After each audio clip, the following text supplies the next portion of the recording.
I had a real estate agent ask me recently about seller paid closing costs. I know that they've become much more popular in the recent market than they have in the previous years.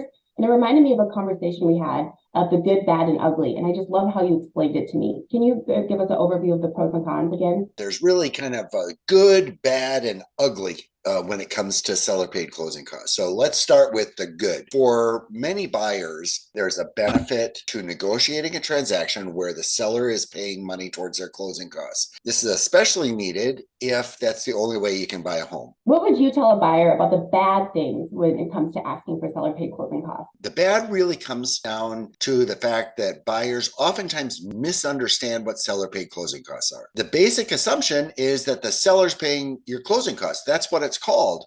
You would assume that, right? Sellers Right. pay your closing costs. But in reality, it's the buyer who is paying the closing costs. Let's assume for a moment you've got 5% down, you're paying $300,000 for the house. 5% down means you are borrowing $285,000, right? Right. You've negotiated with the seller to pay $9,000 towards your closing costs. The seller would just as easily accept $291,000 for the house with no seller paid closing costs. Okay. Your loan, if you have the seller pay your closing costs, your loan will be $285,000. If you paid $291,000, the seller does not pay your closing costs, your loan is $276,000. You are borrowing more in order for the seller to pay your closing costs. If you're borrowing more in order to have seller paid closing costs, who is paying the closing costs? You are. So the buyer is paying the closing costs because you're borrowing more than if the seller didn't pay your closing costs. Now you mentioned ugly. Are you talking about ugly like my ex-boyfriend kind of ugly? Or what does ugly mean to you?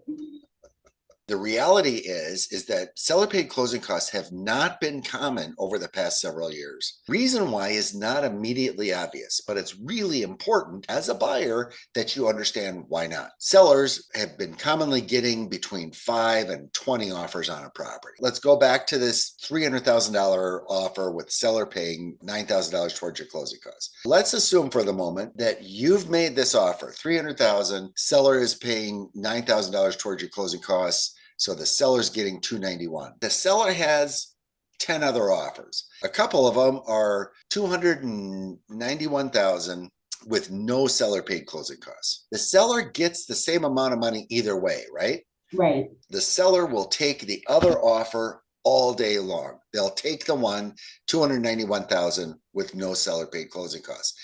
And the reason has to do with the property appraisal. Part of the transaction is that we need to order out an appraisal on the property to determine the value. In your offer, the house has to appraise out to $300,000. In your competitor's offer, it only has to appraise out to $291,000. The appraisal can take 2 to 3 weeks to accomplish. If the house appraises to less than $300,000, you have a right to walk away from the purchase transaction. In your competitor's case, the house only has to appraise out to $291,000.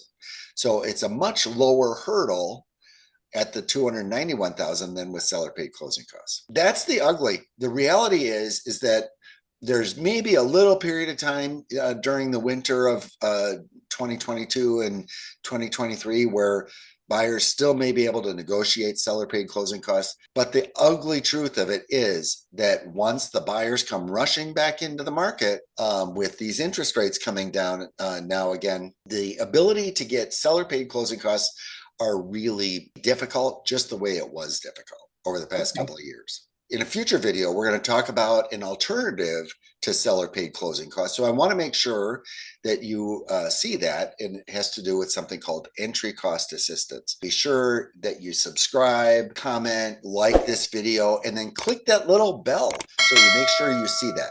Because as a home buyer, it's going to be really important. If you need seller paid closing costs in order for you to buy a home, you really need to see that video. Thanks so much, Peter. I'm really excited to see that video in the future.